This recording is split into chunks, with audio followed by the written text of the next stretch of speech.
what I want to talk about is poverty, racism, land ecology, and militarization.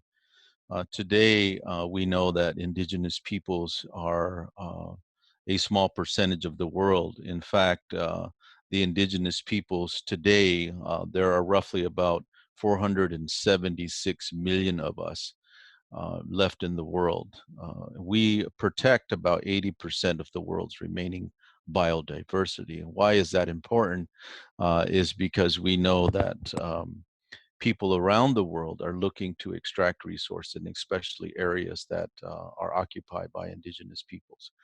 And more importantly, why is that important? And additionally, is because we are, and I don't speak for all indigenous peoples, but uh, we come from a faith that we honor and hold sacred the lands and the territories, the biodiversity and the ecosystems of our communities.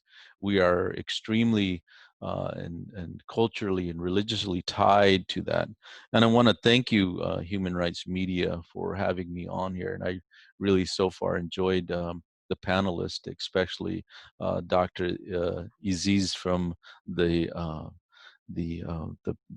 the people of China, the Uyghur people. We understand and we see and recognize their struggle too, and our brothers and sisters of the Jewish and Christian faith and the Muslim faith. We thank you all for being here. Today, and I want to continue with this slide, but today we make up about 2% of the United States population. Um, well, what happened to all those people? Where did they go? Uh, most Americans are extremely ignorant about history, and I say that with both some carefulness, because I know that there are a lot of Americans that really are proud of their culture and their heritage, whatever that may be. But we have to look at indigenous peoples and our place in this society. And for the most part, our religion, our cultures have been nearly wiped out and devastated. This land, this map that you see here, from 1776, from the first of the 13 colonies to the Louisiana Purchase to today of 2017, 2020, all the red dots are now what you'd recognize as federally recognized reservations. They are reservations within the United States. Well, what happened to all those native folks on the east side of the Mississippi? The majority of them have been wiped out. Um, so America has to recognize, and I say America, not just North America, but I'm talking about North Central and South America, this hemisphere from Canada, from Tierra del Fuego to Argentina, Argentina to Chicxulub, Alaska, the pillage and the taking of our territories. So if we want to talk about religious freedom, and how we recognize the other, we have to go back in history to talk about what happened to those indigenous peoples. Article 12 of the United Nations Declaration on the Rights of Indigenous Peoples says that indigenous peoples have the right to manifest, practice, and develop and teach their spiritual and religious traditions, customs, and ceremonies. They have the right to maintain, protect, and have access in privacy to their religious and cultural sites, the right to use and control their ceremonial objects, and the right to repatriate their human remains. If you go throughout America, no matter where you are in North America, and I'm just speaking of North America, that you will find remains of indigenous peoples from the Mississippi River to Ohio Valley to Washington State. You will find remains, artifacts of indigenous peoples. What the UN Declaration also challenged states, member states, that we should be allowed access to repatriate these ceremonial objects.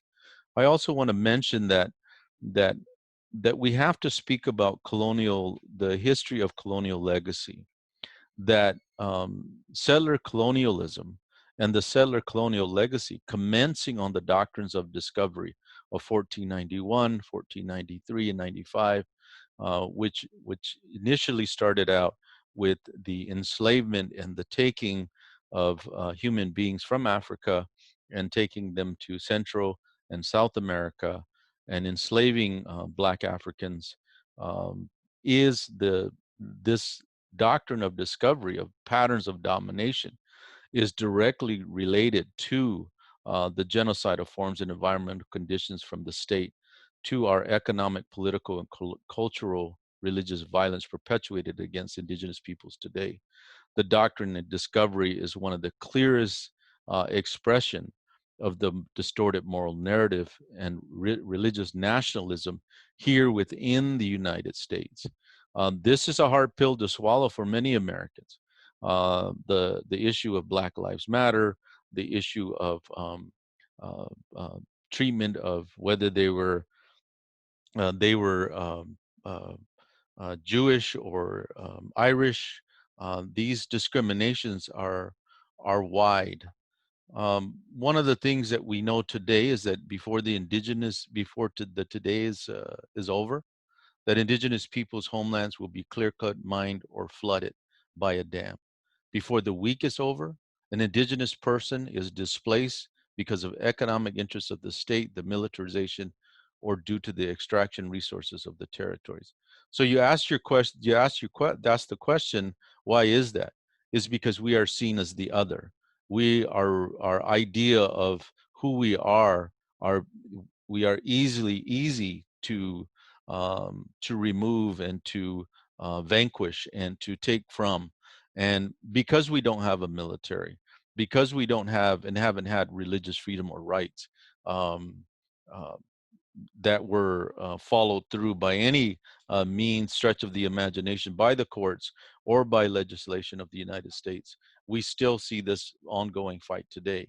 And for those of you that are familiar with Standing Rock and Mauna Kea and other areas that just recently happened in South Dakota with the land defenders protecting their sacred site, what you now know as Mount Rushmore or the Black Hills, the religious land defenders, the freedom defenders were protecting their land and forced President Trump and his participants to they blockaded the street, blockaded the road. And the reason we do that, of course, is that the treaties themselves are still law of the land. Unfortunately, the United States has violated every one of them. Um, the other thing is that with indigenous peoples, indigenous languages are our connection to our religion. So so we still face this kind of racial human rights violations, racial discrimination through poverty, environmental conditions, the stress of indigenous peoples. We live in poverty. And we live in poverty because the ongoing fight of human rights and religious freedom. I'll say two things before I end, that in 1978, the Native American Religious Freedoms Act, 1978, the Native American Religious Freedom Act was passed. Well, that gave us some access to, we were given permission to practice our religion. In 1993, the Religious Freedom Restoration Act gave us access to a little more of our religion, but still refused us to, allowed us to attend and, and, and go into our sacred sites. So today, whether it's about immigration, whether it's about indigenous peoples from the South or here in North America, we still particularly have a difficult time at claiming our indigenous rights, reclaiming our space here in the country, within the United States. We um, are the most marginalized. We are the most incarcerated. We are the most impoverished. We live and exist on reservations. And because of this, because of the lack of acknowledgement because of our human rights and our religious freedoms, we still struggle to maintain a seat at the table. So I want to thank you very much for the human rights media. And, you know, human rights are worth the fight.